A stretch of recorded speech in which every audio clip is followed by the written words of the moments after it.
everyone. Today we are going to discuss models of atom. Last topic में हमने introduction part study किया था, जिसमें हमने पढ़ा था डिस्कवरीज ऑफ फंडामेंटल पार्टिकल्स कि एटम्स को हम डिवाइड करते हैं 3 सब एटॉमिक पार्टिकल्स में, इलेक्ट्रॉन, प्रोटॉन, न्यूट्रॉन, और हमने उनके डिस्कवरीज के बारे में बात की थी और कुछ जनरल टर्म हमने स्टडी की थी। आज जो हम पढ़ने जा रहे हैं, आज हम पढ़ेंगे मॉडल्स ऑफ एटम। तो सबसे पहले हम बात कर रहे हैं फर्स्ट मॉडल ऑफ एटम की, that is Thomson's model of atom. नाम से ही पता चल रहा है, Thomson model of atom means this model of atom was proposed by J Thomson in 1904। अब जे थॉमसन ने अपने मॉडल में क्या बताया था? He proposed that atom consist of a positively charged sphere. उन्होंने बोला था कि एटम एक्चुअल में क्या है? एटम पॉजिटिवली चार्ज स्फीयर है जिसमें नेगेटिवली चार्ज इलेक्ट्रॉन एम्बेडेड हैं। तो Thomson proposed that atom is a positive sphere या atom is a sphere of positive charge in which negatively charged electrons are embedded. Second जो उसकी statement थी, second statement में उसने बताया कि total positive charge is equal to total negative charge, कि जितना एटम में पॉजिटिव चार्ज है उतना ही नेगेटिव चार्ज है। It means atom as a whole is electrically neutral. तो जो थॉमसन ने मॉडल प्रपोज किया था, तो उसने क्या बोला कि एटम क्या है? Atom is a sphere of positive charge. ये पूरा का पूरा जो स्फीयर है that is sphere of positive charge.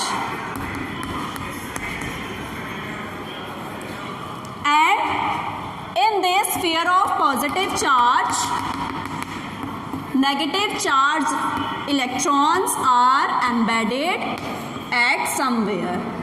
These are negatively charged electron. तो ये हमारा थॉमसन का मॉडल था। बस उन्होंने हमें सिर्फ यही 2 बातें बताई थी कि एटम क्या है? स्फीयर ऑफ पॉजिटिव चार्ज है जिसमें हमारे नेगेटिवली चार्ज इलेक्ट्रॉन एम्बेडेड है, और जितना इसके अंदर पॉजिटिव चार्ज है उतना ही नेगेटिव चार्ज है। It means atom as a whole is electrically neutral. Then he compared his model with a watermelon. तो उन्होंने अपने मॉडल को वाटरमेलन से कंपेयर किया, जिसमें उन्होंने क्या बोला कि जो रेड एडिबल पार्ट है, red edible part is positively charge sphere and black seeds are like electrons. Similarly he also compare his model as Christmas pudding से कंपेयर किया, जिसमें जो हमारा एडिबल पार्ट है वो क्या है? Edible part is positively charge sphere and जो हम इसमें ड्राई फ्रूट्स ऐड करते हैं, dry fruits are like electrons. तो इतना थॉमसन मॉडल था, लेकिन जो थॉमसन मॉडल था वो हमारा रिजेक्ट हो गया था। तो थॉमसन मॉडल के रिजेक्ट होने के पीछे क्या रीज़न था? However, this model explain the overall neutrality of atom, neutrality को एक्सप्लेन किया, लेकिन उसके बाद जो रदरफोर्ड नाम के साइंटिस्ट थे उन्होंने एक स्कैटरिंग एक्सपेरिमेंट किया। तो उस स्कैटरिंग एक्सपेरिमेंट के जो रिजल्ट्स आए थे, ये उन रिजल्ट्स को एक्सप्लेन नहीं कर पाया, ये उसके लिए प्रॉपर एक्सप्लेनेशन नहीं दे पाया, तो इसलिए थॉमसन मॉडल रिजेक्ट हो गया था। उसके बाद थॉमसन मॉडल के बाद सेकेंड नंबर पे हमारा आया था Rutherford's model of atom.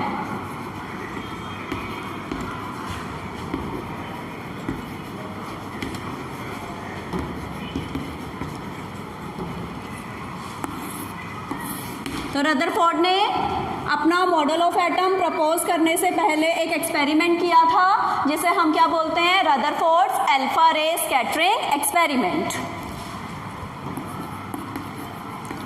Alpha रे स्कैटरिंग एक्सपेरिमेंट।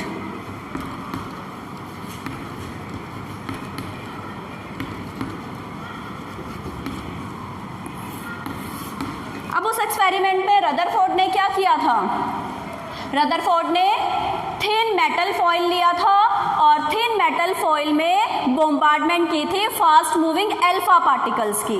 और जब उन्होंने फास्ट मूविंग अल्फा पार्टिकल्स की बोम्बार्डमेंट की थी तो कुछ वहाँ पे ऑब्जर्वेशन आई थी और उस ऑब्जर्वेशन के बेसिस पे उन्होंने कंक्लूजन निकाला था। तो अब हम बात करते हैं अल्फा रे स्कैटरिंग एक्सपेरिमेंट की। तो उन्होंने क्या किया,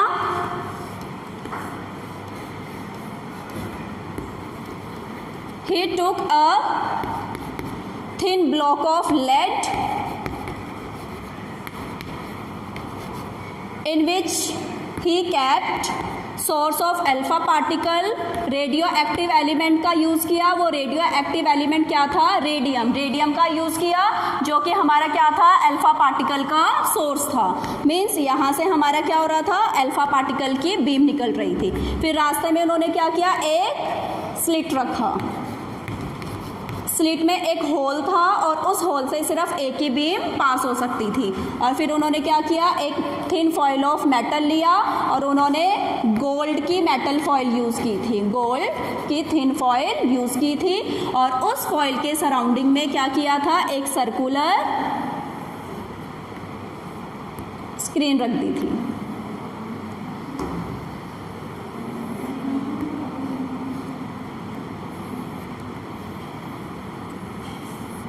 ये स्क्रीन थी हमारी सर्कुलर जिंक सल्फाइड की screen.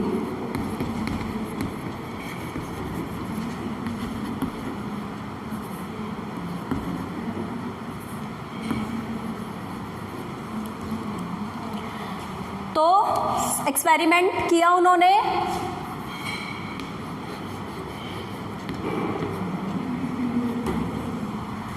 he took a thin foil of gold, source of alpha particle was radium.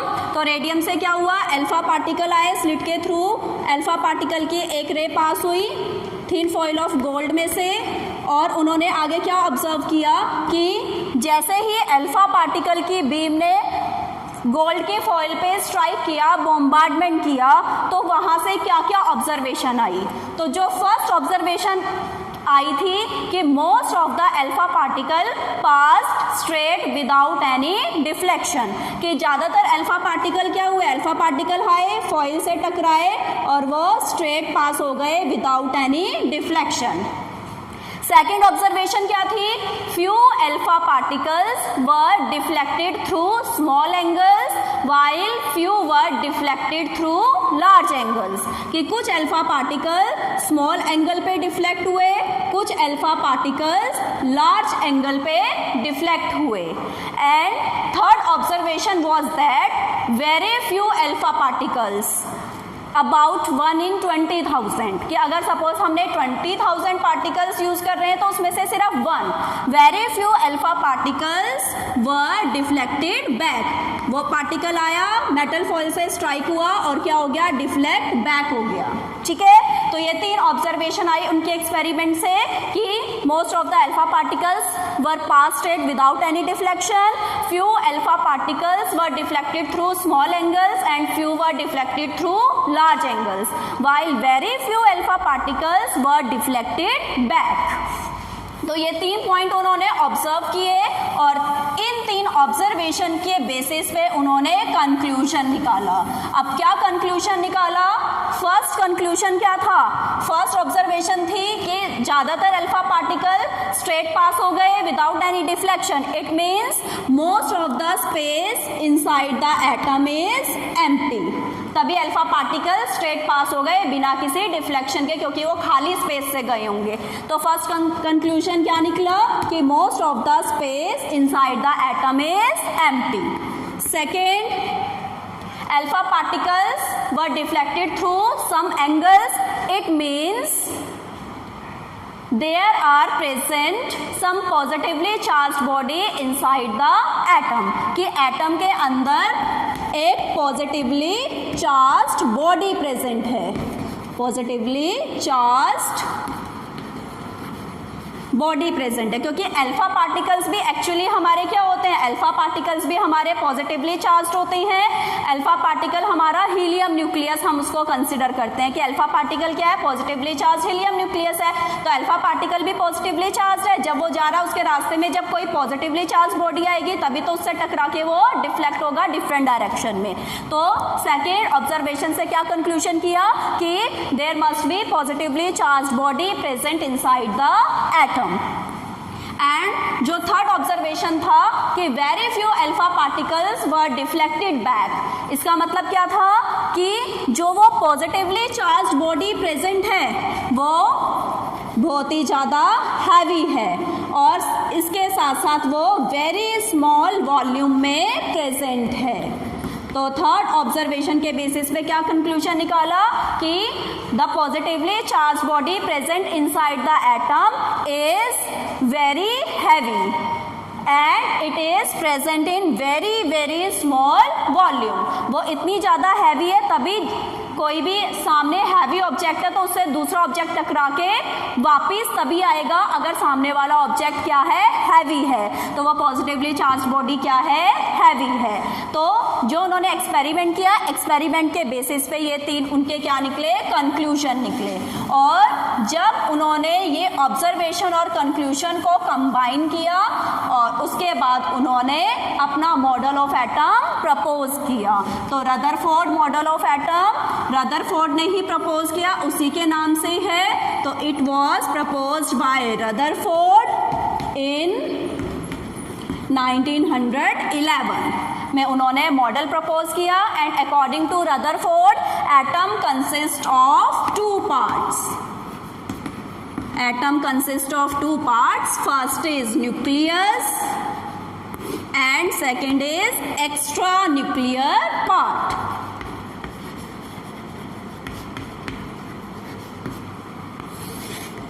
तो न्यूक्लियस के बारे में उन्होंने क्या बताया कि there is positively charged small heavy body present inside the centre of the atom which is called nucleus and the entire mass of the atom is concentrated inside this nucleus. कि इसी nucleus के अंदर atom का पूरा मास concentrate है। अब हमने atomic mass पढ़ा था कि एटॉमिक मास क्या होता है, sum total of protons and neutrons. तो प्रोटॉन्स और न्यूट्रॉन्स का सम होता है। तो यहाँ से हमें क्या पता चला कि प्रोटॉन्स और न्यूट्रॉन्स कहाँ प्रेजेंट होते हैं, वो न्यूक्लियस के अंदर प्रेजेंट होते हैं। तो रदरफोर्ड ने ही हमें बताया कि small positively charged heavy body जो एटम के सेंटर में प्रेजेंट है वो न्यूक्लियस है और इसी के अंदर एटम का पूरा मास कंसंट्रेट है। मींस इसी के अंदर हमारे प्रोटॉन्स एंड न्यूट्रॉन्स भी प्रेजेंट हैं। सेकेंड उसने बताया कि जो सेकेंड पार्ट है एटम का that is extra nuclear part और उस extra nuclear part means it is the space around the nucleus. Nucleus के अराउंड जो भी स्पेस है वो एक्स्ट्रा न्यूक्लियर पार्ट हो गया in which electrons are revolving. उसी स्पेस में इलेक्ट्रॉन क्या करते हैं, रिवॉल्व करते हैं and these electrons are revolving in circular paths. These circular paths are called orbits. तो रदरफोर्ड ने हमें बताया कि इलेक्ट्रॉन हमारे एक्स्ट्रा न्यूक्लियर पार्ट में प्रेजेंट है, न्यूक्लियस के अराउंड रिवॉल्व कर रही हैं सर्कुलर पाथ्स में, जिन्हें हम क्या बोलते हैं, ऑर्बिट्स बोलते हैं। और यहीं से उन्होंने अपने मॉडल ऑफ एटम को कंपेयर किया था सोलर सिस्टम से, इसलिए हम इसे प्लैनेटरी मॉडल ऑफ एटम भी बोलते हैं। जैसे सन हमारा सेंटर होता है और सन के अराउंड डिफरेंट प्लैनेट्स रिवॉल्व करते हैं, सेम उसी तरह से हमारा न्यूक्लियस सन की तरह सेंटर पे है और जो इलेक्ट्रॉन्स हैं, इलेक्ट्रॉन्स हमारे प्लैनेट्स की तरह उसके अराउंड रिवॉल्व करते हैं। तो यहीं पे हमारा Rutherford model of atom finish होता है। लेकिन इस मॉडल की भी कुछ ड्रॉबैक्स निकली। अब वो ड्रॉबैक्स क्या थी, तो फर्स्ट ड्रॉबैक थी कि inability to explain stability of atom।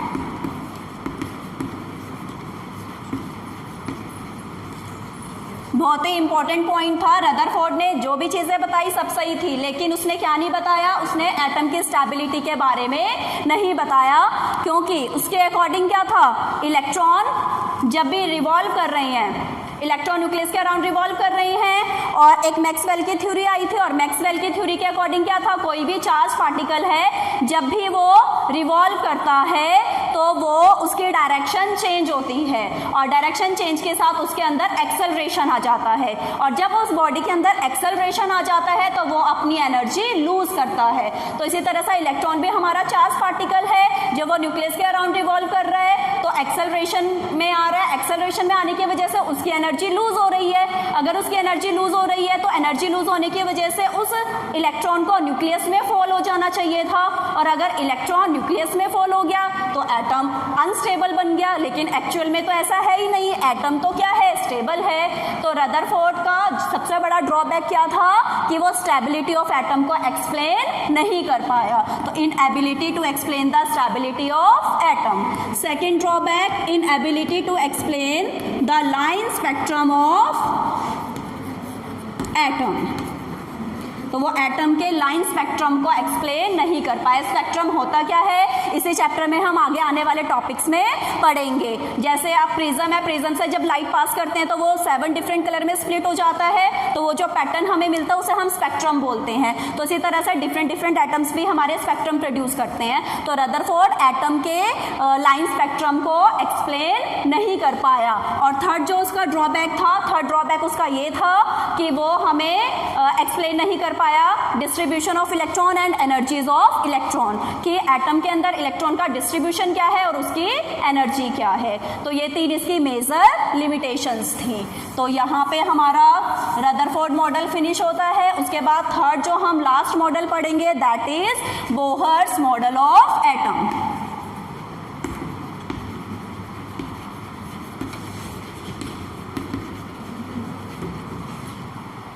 Proposed by this model of atom was proposed by Niels Bohr in 1913।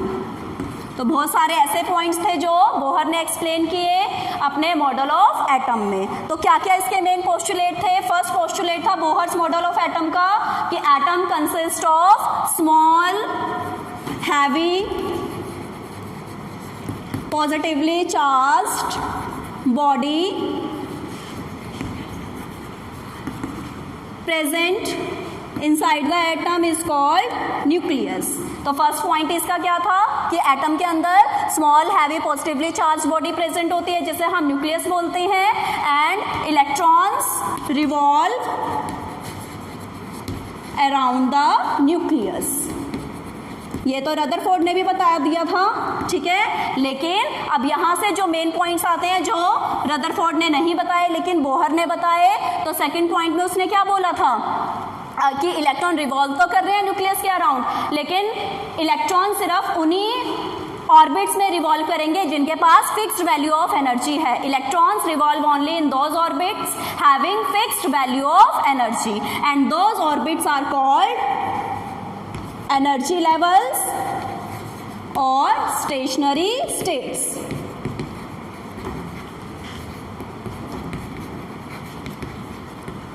कि इलेक्ट्रॉन हमारे उन्हीं ऑर्बिट्स में रिवॉल्व करेंगे जिनकी फिक्स्ड वैल्यू ऑफ एनर्जी है, उन्हें एनर्जी स्टेट्स और एनर्जी लेवल्स और स्टेशनरी स्टेट्स बोला जाता है। और इनको हम रिप्रेजेंट करते हैं नंबर से 1 2 3 4 5 so on, and represented by letter like K L M N O and so on. Means जो हमारा फर्स्ट ऑर्बिट होगा, फर्स्ट एनर्जी लेवल होगा, उसको K से रिप्रेजेंट करेंगे, सेकंड को L से, थर्ड को M से, फोर्थ को N से, सो ऑन। ये हुआ सेकेंड पोस्टुलेट। लेकिन इसी के बेसिस पे अब उसने हमें क्या बताया कि इलेक्ट्रॉन जब भी अपनी एनर्जी स्टेट के अंदर है तो हम उस इलेक्ट्रॉन की एनर्जी को भी फाइंड आउट कर सकते हैं। तो उसके बाद उसने हमें क्या दिया, एनर्जी निकालने का फॉर्मूला दिया। एनर्जी ऑफ इलेक्ट्रॉन उसने हाइड्रोजन एटम के लिए बताया था, क्योंकि हाइड्रोजन एटम के अंदर 1 इलेक्ट्रॉन होता है। तो हाइड्रोजन एटम के लिए उसने हमें एनर्जी का फॉर्मूला दिया कि डिफरेंट एनर्जी स्टेट में जो इलेक्ट्रॉन प्रेजेंट होते हैं उनकी एनर्जी हम फाइंड आउट करते हैं फॉर्मूला अप्लाई करके। En is equal to -2 pi square m e raise to power 4 upon n square x square, where pi is 3.14, m होता है हमारा मास ऑफ इलेक्ट्रॉन जो कि हम ऑलरेडी पढ़ चुके हैं 9.1 into 10 raise to power -31 kilogram. e होता है हमारा चार्ज ऑन इलेक्ट्रॉन, ये भी हम पढ़ चुके हैं 1.6 into 10 raise to power -19 coulomb. n हो गया हमारा number of energy state, n की वैल्यू 1, तो एनर्जी स्टेट 1 2, तो सेकंड एनर्जी स्टेट। h होता है हमारा प्लैंक्स कांस्टेंट, इसके बारे में भी हम आगे स्टडी करेंगे, जिसकी वैल्यू होती है 6.626 into 10 raise to power -34। Joule second. तो ये हो गया, उन्होंने हमें एनर्जी का फॉर्मूला दिया और सारी वैल्यूज अप्लाई करेंगे तो हमारे पास आ जाएगा -1312 अपॉन n² किलो जूल पर मोल। तो ये हाइड्रोजन के लिए दिया था। हाइड्रोजन लाइक पार्टिकल्स हैं अगर हमारे पास, जैसे हीलियम न्यूक्लियस हो गया, लिथियम न्यूक्लियस हो गया, अगर हमें इनके लिए एनर्जी निकालनी है तो सिंपल क्या हो जाएगा, फॉर्मूला सेम रहेगा, बस हम उसको क्या कर देंगे, इंटू Z² कर देंगे। Z होता है हमारा एटॉमिक नंबर, तो एटॉमिक नंबर से हम उसको मल्टीप्लाई कर देंगे। उसके बाद ये तो था एनर्जी निकालने का फॉर्मूला। उसी तरह से हम रेडियस भी निकाल सकते हैं इलेक्ट्रॉन की, और इलेक्ट्रॉन के रेडियस निकालने का फॉर्मूला होता है Rn is equal to, radius निकालने का फॉर्मूला A0 इंटू n², जहाँ पे हमारा A0 की वैल्यू हम लेके चलते हैं 52.9 पिकोमीटर। तो जो ये A0 की वैल्यू है ये हमारी क्या है, फर्स्ट एनर्जी स्टेट के लिए वैल्यू होती है, और जिस भी एनर्जी स्टेट के लिए निकालनी है तो हम n की वैल्यू वहाँ पे पुट कर देंगे। तो ये रेडियस का हमें फॉर्मूला दिया। इसी तरह से ये तो हाइड्रोजन एटम के लिए था, फॉर हाइड्रोजन एटम, लेकिन हाइड्रोजन लाइक पार्टिकल्स के लिए निकालना है तब क्या हो जाएगा, तब हमारा फॉर्मूला बन जाएगा रेडियस का A0 into n² upon Z हो जाएगा। सेम वेलोसिटी का फॉर्मूला दिया, अगर हमें वेलोसिटी निकालनी है तो ये हो जाएगा V0 इंटू Z/n। तो ये तीन हमें फॉर्मूला दिया कि कैसे हम इलेक्ट्रॉन की एनर्जी निकाल सकते हैं, कैसे इलेक्ट्रॉन की रेडियस निकाल सकते हैं, और कैसे हम इलेक्ट्रॉन की वेलोसिटी निकाल सकते हैं। उसके बाद जो उनका थर्ड पोस्टुलेट था, थर्ड पोस्टुलेट में उन्होंने क्या बोला था कि जो एनर्जी है इलेक्ट्रॉन की, energy of electron is quantized. Quantized का मतलब क्या हुआ कि जो इलेक्ट्रॉन है एटम के अंदर उनकी एक डेफिनेट वैल्यू ऑफ एनर्जी है, और डेफिनेट वैल्यू ऑफ एनर्जी है तो उस डेफिनेट वैल्यू ऑफ एनर्जी की वजह से हम क्या बोलते हैं कि energy of electron is quantized, means उसकी एनर्जी क्या है, एक डेफिनेट वैल्यू है। फोर्थ पोस्टुलेट में उसने बताया कि एनर्जी की तरह जो एंगुलर मोमेंटम है, जब भी कोई भी बॉडी रोटेशन में होती है तो उसके अंदर एंगुलर मोमेंटम होता है, तो इलेक्ट्रॉन के अंदर भी क्या होगा, एंगुलर मोमेंटम होगा। तो इलेक्ट्रॉन की तरह एंगुलर मोमेंटम की भी क्या है, फिक्स्ड वैल्यू है, और उस फिक्स्ड वैल्यू को हम निकाल सकते हैं फॉर्मूला से। एंगुलर मोमेंटम का फॉर्मूला होता है mvr, तो mvr is equal to nh upon 2π। तो इस तरह से ये हमें एंगुलर मोमेंटम का फॉर्मूला भी दिया था, और जिस तरह से एनर्जी की फिक्स वैल्यू है, डेफिनेट वैल्यू है, एंगुलर मोमेंटम की भी डेफिनेट वैल्यू है, means we can say that angular momentum of an electron is quantized. उसके बाद फिफ्थ पोस्टुलेट में उसने हमें बताया कि जब इलेक्ट्रॉन अपनी नॉर्मल एनर्जी स्टेट में है तो वो अपनी उस नॉर्मल एनर्जी स्टेट में ही रिवॉल्व करता रहेगा without losing any energy. When an electron is present in its lower or normal energy level, it keeps on revolving in that particular energy levels without losing energy, and that state is called ground state। बहुत ही important postulate है last 2 वाले, कि जब तक electron अपनी normal state में है वो उसी में घूमता रहेगा विदाउट लूजिंग एनी एनर्जी, और उस स्टेट को बोला जाएगा ग्राउंड स्टेट। लेकिन जैसे ही हम एनर्जी प्रोवाइड करेंगे तो इलेक्ट्रॉन क्या करेगा, उस एनर्जी को एब्जॉर्ब करेगा, और एनर्जी एब्जॉर्ब करने के बाद वो क्या होगा, लोअर एनर्जी से हायर एनर्जी लेवल में जंप कर जाएगा, और जब वो अपनी लोअर एनर्जी से हायर एनर्जी में जंप कर जाएगा तो उसकी उस स्टेट को बोलते हैं एक्साइटेड स्टेट। जो मतलब वो अपनी नॉर्मल स्टेट से आगे हाई स्टेट में चला गया तो एक्साइटेड स्टेट, लेकिन ये स्टेट टेम्पररी होती है, कुछ टाइम बाद वो वापस से अपनी नॉर्मल स्टेट में आ जाता है। तो ये 6 पोस्टुलेट्स थे जो बोहर ने हमें बताए, बोहर्स मॉडल ऑफ एटम। अब इसकी यूजफुलनेस क्या थी, यूजफुलनेस वही थी कि जो पॉइंट्स रदरफोर्ड एक्सप्लेन नहीं कर पाया वो इसने एक्सप्लेन किए, मीन्स इसने एटम की स्टेबिलिटी के बारे में भी बताया हमें, इसने हमें एटम के लाइन स्पेक्ट्रम के बारे में भी बताया, इसने हाइड्रोजन का लाइन स्पेक्ट्रम हमें बताया। लेकिन इसकी भी फर्दर कुछ लिमिटेशंस थी। वो लिमिटेशन क्या थी कि इसने हमें हाइड्रोजन के लाइन स्पेक्ट्रम के बारे में तो बता दिया, लेकिन अगर हम मल्टी इलेक्ट्रॉन एटम्स की बात करें, जिन एटम्स के पास ज़्यादा इलेक्ट्रॉन्स हैं, मल्टी इलेक्ट्रॉन एटम्स के लिए ये एक्सप्लेनेशन नहीं दे पाए, ये उनका लाइन स्पेक्ट्रम एक्सप्लेन नहीं कर पाया। और इसके साथ ही इसकी जो दूसरी लिमिटेशन थी वो क्या थी, ये हमें ड्यूअल नेचर नहीं बता पाया कि जो मैटर है मैटर का ड्यूअल नेचर होता है, ये उसके बारे में कोई एक्सप्लेनेशन नहीं कर पाया। और इन्हीं टॉपिक्स को अब हम आगे आने वाले टॉपिक्स में स्टडी करेंगे। तो that's all for today, thank you.